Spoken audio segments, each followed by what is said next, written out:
Sa wakas, nagsalita na ang aktres na si Yen Santos, tungkol sa matagal ng isyu na may anak daw sila ni dating Ilocos Sur Gov Chavit Singson.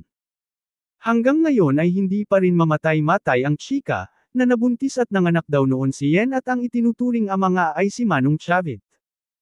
And for the first time nga, ay sinagot ni Yen ang chika sa first vlog ng kanyang YouTube channel na may titulong Questions I Am Desperate to Answer.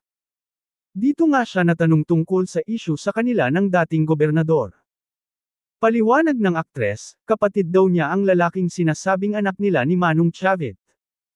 Ani Yen, yung chismis na meron raw po kaming anak ni Manong Chavit, guys, hindi namin yun anak, kapatid ko po yun. He's my youngest brother. 3 kaming magkakapatid. Sabi ko nga, di ko ugali kasi mag-correct ng tao, pero natanong mo na. So yun talaga yun. Nakikita ko sa TikTok, nagkalat, na malaki na raw yung anak namin. Yes, malaki na siya, he's 11 years old. Pero hindi po namin yun anak, kapatid ko po siya, paliwanag ng aktres. Pahayag pa ng aktres, nakakatawa kasi he's a good family friend. Ninong siya nung kapatid ko, pero hindi namin siya anak. Kapatid ko po yun. Say pa niya, parang nag-uumpisa pa lang ako mag-artista, yun agad yung issue. So nung mga panahon na yun, syempre nag-uumpisa ako, hindi ko alam paano ko siyang iha-handle. Magsasalita ba ako? Ipagtatanggol ko ba yung sarili ko? Kapatid ko naman talaga yun.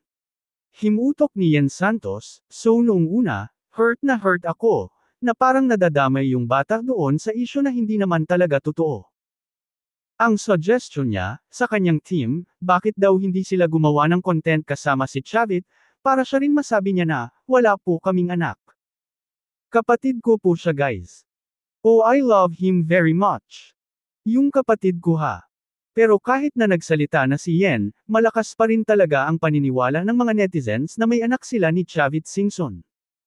Ganon naman daw talaga, hindi naman umaamin ang mga artista.